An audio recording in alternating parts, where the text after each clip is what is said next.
Hiki ni kiongozi chipukizi mwanasiasa kutoka eneo la Kisii County na bunge la Bonchari.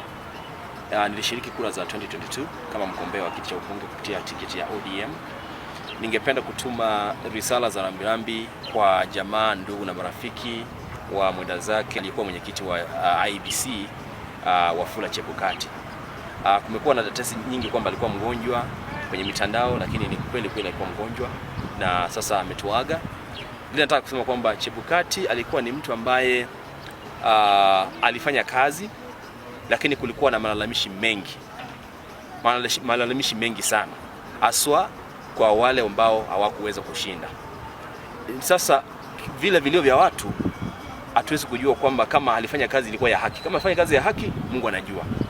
Lakini kama alifanya kazi ambayo ilikuwa ya haki, kuna wale ambao wanaweza wakasema kwamba labda hakuweza kupata baraka baada ya hiyo kazi iliyokamilisha kipindi kilipokwisha chake cha kuwa mwenyekiti. Lakini nisema kwamba Mungu ndiye atamhukumu. Kwa hakika alifanya kazi na kazi yake alikamilisha.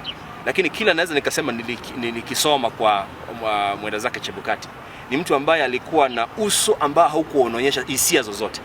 Iwe ni wakati mgumu alikuwa tu yuko vile vile, iwe ni wakati wa furaha yuko vile vile. Yani was emotionless. Yani Chebukati akisimama hujui kama atafurahia ama ana hasira ama amekerwa. Chebukati alikuwa hivyo. Kwa hivyo Wafula Chebukati had a face with that emotionless face, and that's what I think I can learn from him. But in terms of what he did, I'm not in a position to judge him. I think he did his job. He worked for his country. But those who say he didn't do the correct work and probably he had a curse, that is upon God to judge.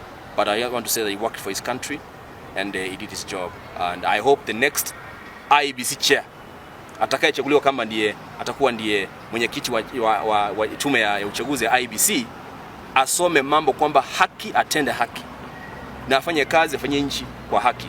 Kuna kushinda na kushinda, lakini haki, the main thing is haki. Kwa sababu wanasema hivi, vox populi vox dei, yani sauti ya wananchi ni sauti ya Mungu. Kwa hivyo kama wananchi wameamua kwamba ni hivi na ufanye visivyo, kwa hivyo umekuwa